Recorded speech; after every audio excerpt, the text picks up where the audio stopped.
Welcome to Inspire Science. Hi, my name is Lisa Plesich, and I'm the Academic Design Vice President for K-12 Science and Health. Bonnie Troyer, the Vice President of the K-12 Science and Advanced Placement Portfolio. Hi, Rick Lenke, Vice President and National Sales Manager.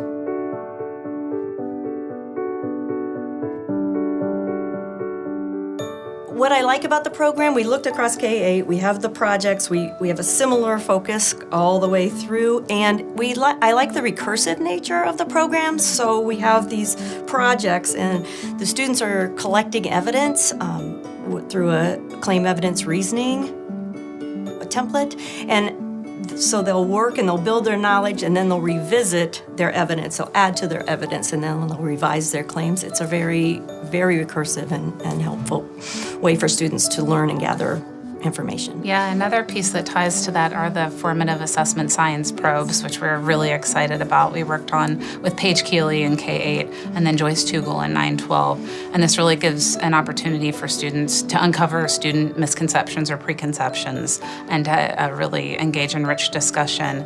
And that's something I think that's also very unique about Inspire Science as well. We're the only ones working with Paige, and she has a vast expertise in that area. Yeah, I think what I see from my perspective is the person whose team will be out there telling teachers and administrators all about the program is that when science teachers across the country, to me, are always trying to infuse curiosity, right, and investigation and innovation into their classrooms, right?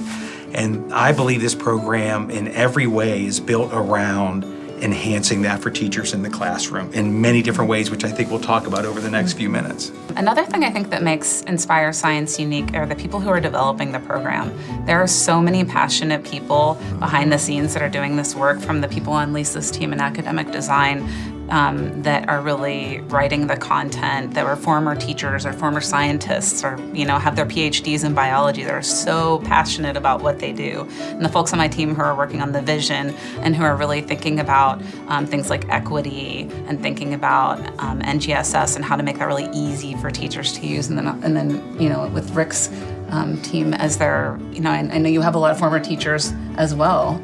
Almost our entire sales team across the country is former teachers. Right. Yep, we're administrators.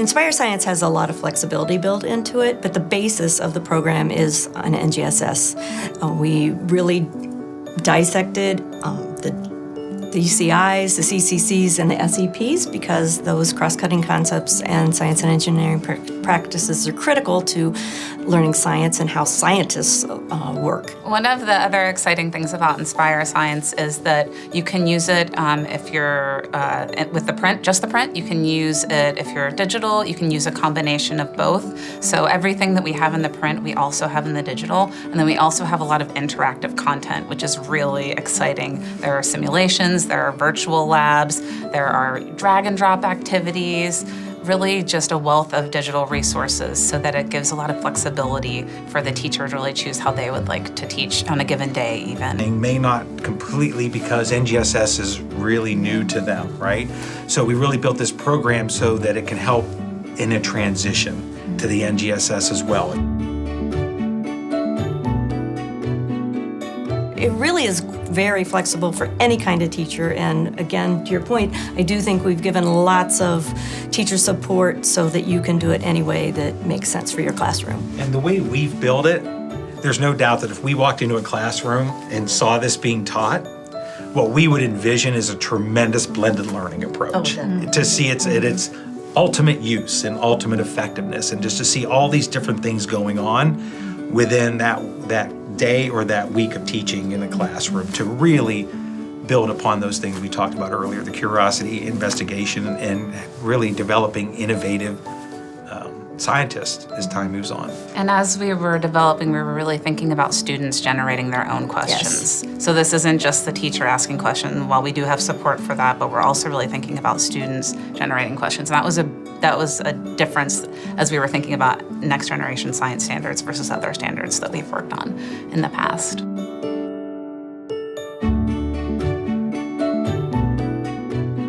So Rick had a really good point about those critical thinking skills that students need, and really thinking about that from kindergarten through 12th grade. So we talked a lot about phenomena-driven learning, students generating their own questions, students being part of conversations with one another, those formative assessment science probes where we're really promoting them to think and to generate questions and to collaborate with one another. And those are a lot of the skills that they're going to have to use in the real world, not just when they're in school. Yeah, and we're hoping to create those sparks where students do choose to pursue a science career. And I think there's a lot in the program, to your point, Bonnie, that you made, that where would that spark be that determines when they're going to do that? And it might be in a virtual augmentation of some sort. Yeah, virtual reality. It could be while they're doing a lab. It could be while they're reading about a STEM connection and a certain scientist that works on something that's really interesting to them. There are a lot of different, I think, points that they could see themselves. Yeah, and I think what's really important there to the point Bonnie just made, and a point Lisa made a couple minutes ago, which is if our care and passion about equity and access for all students, and the way we've built the program, and the way we're building all of our programs at McGraw-Hill, for students to see themselves in some of the scientists that we are highlighting throughout the program could create that extra spark and give somebody that confidence that I can do this as well.